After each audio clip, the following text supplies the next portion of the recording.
We have 7.5 years to really make a difference before the climate really unravels. This is the real war of our decade, of our lifetime, is to combat climate change and to preserve these resources, this natural infrastructure of the planet. It really takes a village to do this. It takes a planet to do this, frankly.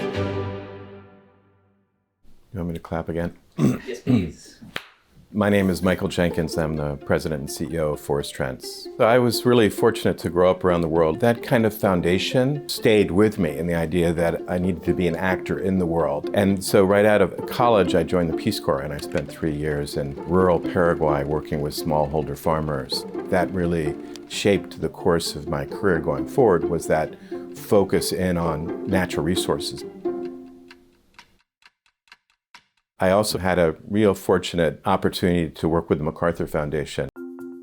They had a commitment to biodiversity conservation, so I went in to help lead that program. I literally saw all of the projects and programs that were going on around the world. They were a lot of times competing against each other, so they would say, we got this really cool project, don't tell anybody about it. And I said, but don't we want to tell everybody about it? Don't we want to win? And so that was a really formulative experience for me, was to see that competition at that level that I felt was really taking us away from the bigger victory we were looking for. If we're going to win this battle of saving our natural resources, saving our forests, we need to make them more valuable standing than if we cut them down.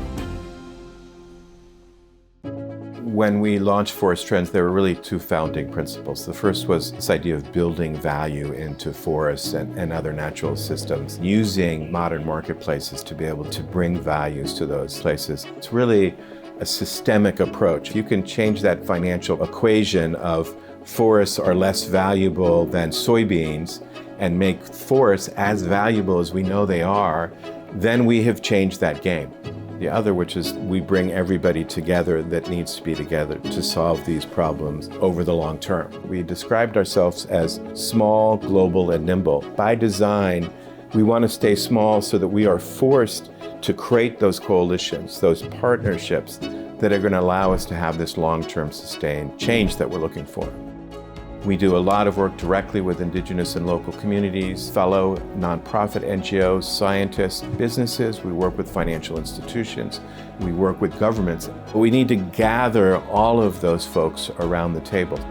We're in a sprint to be able to address climate change, but it's also a marathon at the same time. We need to run fast, and we need to be really thoughtful and go slow at the same time if we're going to solve these issues. We need to have policies that are long-term policies in place. We need to have best practices to guide us on how to do this.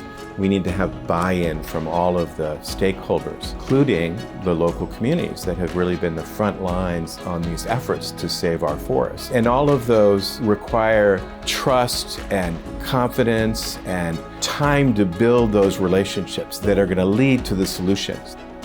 In recent years, there's been a real transformation in society. Just a couple of years, 2 years ago in Glasgow, there was a kind of a reinforcing signal around that really was focused on nature-based solutions, what we have been doing our whole lifetime. It feels like our moment has come, so we just need to deliver. If we can drive this bus through that window of opportunity, we can do very big things.